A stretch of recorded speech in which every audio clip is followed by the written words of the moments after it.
Hello dear students, चलिए class 10th के लिए चैप्टर नंबर 2 फिजिक्स का इलेक्ट्रिसिटी इसका क्विक रिवीजन कर लेते हैं और जो important MCQ and assertion reasons problem हैं उन्हें भी जल्दी से देख लेते हैं।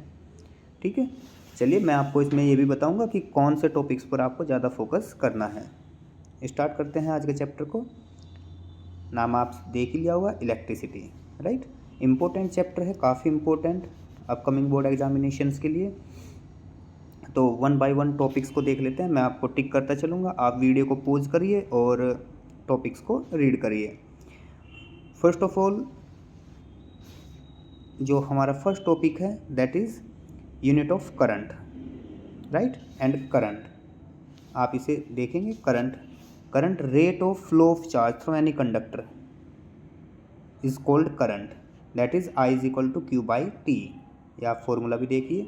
और its unit is coulomb per second and SI unit is ampere. याद रखेंगे, एम्पियर। ठीक है, ये SI यूनिट होती है करंट की। चलिए नेक्स्ट बात कर लेते हैं। ये पहला इंपॉर्टेंट टॉपिक था हमारा। करंट को मेजर करते हैं एमीमीटर से। याद रखेंगे, करंट को मेजर करने की जो डिवाइस होती है वो एमीटर होती है हमारी। Right, ammeter. और इसको हमेशा कैसे कनेक्ट करते हैं? सीरीज में कनेक्ट करते हैं। बच्चों याद रखिएगा, सीरीज में कनेक्ट करेंगे। फिर बात करते हैं इलेक्ट्रिक पोटेंशियल। स्टूडेंट्स, हो सकता है 2026 में आपको इलेक्ट्रिक पोटेंशियल की डेफिनेशंस पूछी जाए। ठीक है, तो इशारा ही काफ़ी है। आई होप आप समझ गए होंगे। तो आप इस डेफिनेशंस को ज़रूर रिवाइज करें।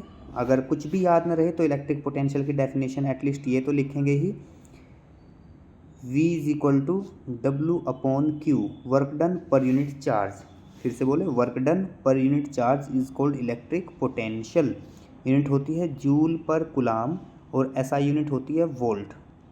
राइट, जूल पर कुलाम या वोल्ट, ये SI यूनिट है।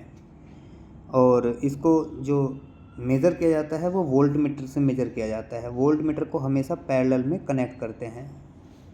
नेक्स्ट बात करते हैं इलेक्ट्रिक सर्किट में सबसे इम्पोर्टेंट जो होता है हमारा ओम्स लॉ। ये बहुत इम्पोर्टेंट है। ओम्स लॉ की पहले हमें कंडीशंस चेकआउट कर लेनी चाहिए। Ohm's law, electric current flowing through a metallic wire is directly proportional to applied potential difference.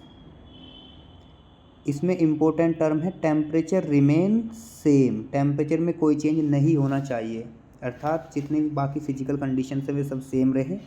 तो I जो होता है वो V के डायरेक्टली प्रोपोर्शनल होता है बच्चों। और V इज इक्वल टू निकल के आता है I इंटू R। इसका एक ग्राफ भी आपको पता होना चाहिए। V वर्सेस I का ये ग्राफ होता है, एक स्ट्रेट लाइन ड्रॉ होती है। ठीक है, ओरिजिन से मिलाते हुए। नेक्स्ट, रेजिस्टेंस R जो होता है रेजिस्टेंस, इसकी यूनिट होती है ओम। एक होता है रियोस्टेट। रियोस्टेट एक वेरिएबल कंपोनेंट होता है जिसकी हेल्प से हम रेजिस्टेंस की वैल्यू चेंज करते हैं। रेजिस्टेंस डिपेंड करता है हमारा length of the wire, cross section area of the wire, temperature and material, nature of material, इन पर डिपेंड करता है। आप रजिस्टिविटी की डेफिनेशन जरूर लर्न करेंगे। ठीक है, वेरी वेरी इंपॉर्टेंट, रजिस्टिविटी रो। ठीक है, आप रेजिस्टेंस और रजिस्टिविटी में डिफरेंस भी लर्न करें, ये 2026 के लिए ख़ास हो सकता है। फिर आते हैं, एक बात मैं आपको बता देना चाहता हूँ students, resistivity length and cross section area पर डिपेंड नहीं करती। Resistivity depends only temperature and nature of material. Unit होती है रजिस्टिविटी की ओम मीटर। राइट, तो आप यहाँ से इसको चेकआउट कर सकते हैं।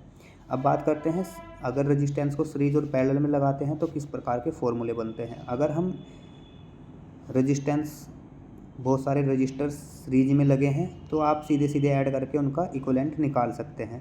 तो छोटी छोटी बातों का ध्यान रखना है। जब रजिस्टर्स सीरीज में लगे होते हैं तो उनमें जो करंट फ्लो होता है वो सेम रहता है, सभी में current same but potential different होता है। लर्न कर लेंगे अच्छे से, MCQ में भी आ सकता है। इसके एडवांटेज डिसएडवांटेज आप वीडियो को पॉज करके पढ़ लीजिएगा। जो स्विच फ्यूज़ वगैरह वगैरह होते हैं ये सब कैसे सीरीज में ही लगे होते हैं। डिसएडवांटेज ये होता है कि रेजिस्टेंस बहुत ज़्यादा इंक्रीज हो जाता है इससे। अब पैरेलल की बात कर लेते हैं। अगर पैरेलल में देखें तो आप रेसिप्रोकल करते हैं इक्विवेलेंट निकालने के लिए तो 1/R1 + 1/R2 + 1/R3 इस प्रकार से आप निकाल सकते हो। ठीक है, पैरेलल में वोल्टेज सेम रहता है। अगर इस टाइप की कंडीशन हो तो V की वैल्यू सेम रहेगी सभी में रजिस्टर में, और करंट की वैल्यू सभी में डिफरेंट हो जाती है। ठीक है, एडवांटेज डिसएडवांटेज मैं फिर बोल रहा हूँ, एक बार आप वीडियो को पॉज करिए और रीड करिए, बहुत इंपॉर्टेंट वीडियो है।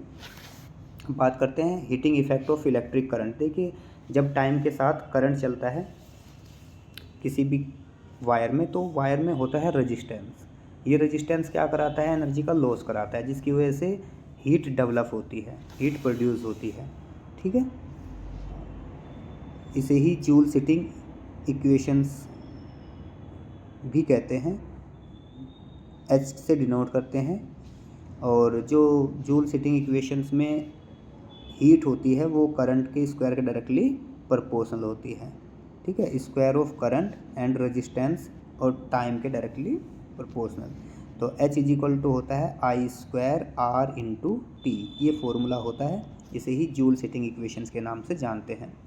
ठीक है, एनर्जी की unit heat is nothing, that is the form of energy. Unit होती है जूल, राइट, हीट की यूनिट जूल रहेगी यहाँ पे। इसके कुछ और भी फॉर्मूले हैं, जैसे I को V/R में कन्वर्ट करके कर सकते हो, I = Q/T लिख सकते हो। तो ये सारे फॉर्मूले भी हमारे हीट के हो जाते हैं। तो इन पे न्यूमेरिकल्स बन सकता है, वेरी इंपॉर्टेंट न्यूमेरिकल्स, आप इसके लिए प्रैक्टिस करिए। नेक्स्ट बात करते हैं पावर, इलेक्ट्रिक पावर। पावर होता है rate of doing work, rate of doing work याद कर लीजिए, इज कॉल्ड पावर। यूनिट होती है वाट, ऐसा unit of power is what, या वर्क डन की यूनिट जूल और टाइम की यूनिट सेकंड, जूल पर सेकंड भी आप इसकी यूनिट कहेंगे। ठीक है, फॉर्मूला होता है V² या I²/R। 1 वाट की डेफिनेशन वेरी वेरी इंपॉर्टेंट, 1 वाट की डेफिनेशन लर्न करें। ठीक है,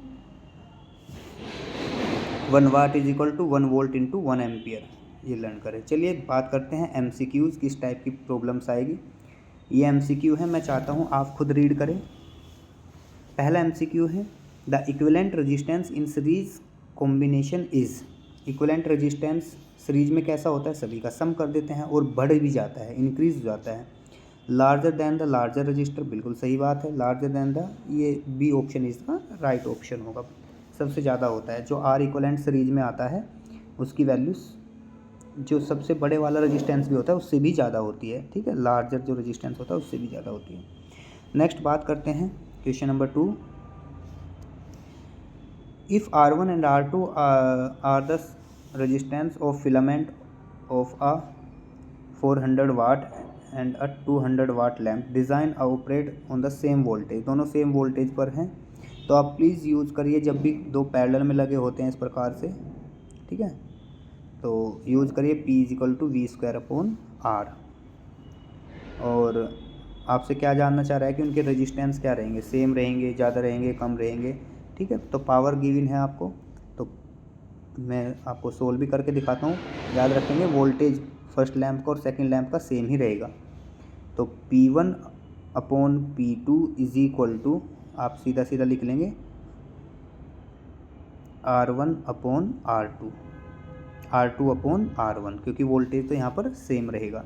ठीक है, तो इनका रेशो देख लीजिए आपका क्या आता है। रेशो आएगा 400/200 = यानी 2।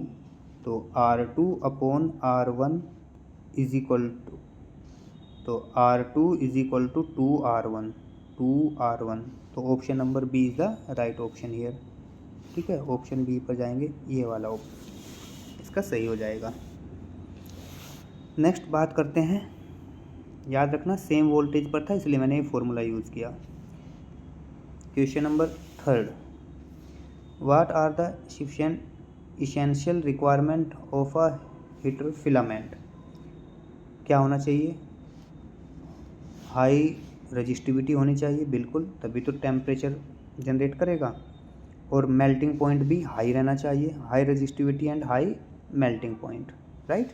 तो C is the right option. Resistivity भी हाई होनी चाहिए और मेल्टिंग पॉइंट भी हीटर फिलामेंट का ज़्यादा होना चाहिए, मतलब ऐसा नहीं कि लो टेम्परेचर पर ही मेल्ट हो जाए। नेक्स्ट बात करते हैं question number 4। A bulb of resistance of 80 ohm draw a current 0.5 ampere, what is the voltage across it. तो आपको रेजिस्टेंस भी दिया है 80 ओम, आपको करंट भी गिवन है 0.5 एम्पियर और आपसे पूछ रहे हैं वोल्टेज। तो V इज इक्वल टू होता है I इंटू आर, तो मल्टीप्लाई करेंगे दोनों की तो आंसर आ जाएगा 40। ठीक है, चेकआउट कर लीजिएगा, 40 इसका सही आंसर रहेगा। ठीक है, नेक्स्ट बात करते हैं क्वेश्चन नंबर 5। यहाँ पे आपको ये ग्राफ को स्टडी करना है, ABC ये 3 ग्राफ हैं यहाँ पे, तो बताना है कि इनमें से कौन सा रिलेशन सही होगा। ठीक है, अब देखिए जिसमें वोल्टेज ज़्यादा लगाए बट करंट कम मिले वो रेजिस्टेंस सबसे ज़्यादा होगा। मैं एक बार फिर से रिपीट करता हूँ, वोल्टेज ज़्यादा लगाए यानी वोल्टेज बहुत ज़्यादा हो और करंट कम मिले, करंट की वैल्यू कम मिले, तो वहाँ पे जो रेजिस्टेंस होता है वो सबसे ज़्यादा होता है। तो अब आप इसमें देख के बता भी सकते हो, वोल्टेज सबसे ज़्यादा किस में लगी है, ए में, बट करंट सबसे कम है, राइट। तो आर ए जो रहेगा यहाँ पे, आर ए की वैल्यू ये सबसे ज़्यादा रहेगी, फिर आर बी, फिर आर सी और फिर आर डी। मैं एक बार फिर से बता रहा हूँ, वोल्टेज ज़्यादा करंट कम तो रेजिस्टेंस भी ज़्यादा होता है। तो वोल्टेज सबसे ज़्यादा ए में लगी है और करंट सबसे कम मिला है, यहाँ से आप देख भी सकते हो, ये इस टाइप से देखिए, वोल्टेज सबसे ज़्यादा लगी है, करंट सबसे कम, तो इसका आंसर हो जाएगा ए। नेक्स्ट बात करते हैं question number 6। The resistance of a conductor in a circuit depends on, resistance किस फैक्टर पर डिपेंड करता है, रेजिस्टेंस लेंथ पर बिल्कुल करता है, क्रॉस सेक्शन एरिया पर बिल्कुल करता है, मटेरियल पर करता है, यानी ऑल ऑफ अबोव। तो इसका आंसर होगा all of above, that is the right answer. Assertion reason ये मैं आपके लिए छोड़ रहा हूँ, हिंट्स इसी में है। वीडियो को पॉज करिए, देखिए क्वेश्चन और ट्राई करिए। आप मुझे कमेंट बॉक्स में इनके आंसर लिखकर भी भेज सकते हो। वीडियो को पॉज करके एक एक क्वेश्चंस को रीड करें, आप स्क्रीनशॉट भी ले सकते हो। अब मैं 2 मार्क्स के क्वेश्चंस भी आपको इसी के साथ साथ दिखा रहा हूँ, ये क्वेश्चंस भी आपको सेल्फ ट्राई करने हैं। चलिए, इसमें से सबसे ज़्यादा एक और इम्पोर्टेंट बात आती है, वो आती है case study, case based question, तो उनको भी मैं आपको दिखा देता हूँ। ये सब क्वेश्चंस आपको सोल्व करने हैं, आप स्क्रीनशॉट लीजिए या वीडियो को पॉज करिए। 5 मार्क्स क्वेश्चन किस टाइप के हो सकते हैं इस बार 2026 में, वो ये रहेंगे। ये नीचे आ रहा है case based question, please questions को ज़रूर करें।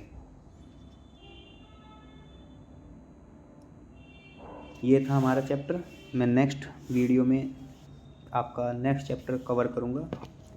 तब तक के लिए इस वीडियो से अगर आपको कुछ हेल्प मिली हो तो दोस्तों को शेयर करिए। सब्सक्राइब नहीं किया तो सब्सक्राइब करिए channel. Thank you and have a nice day.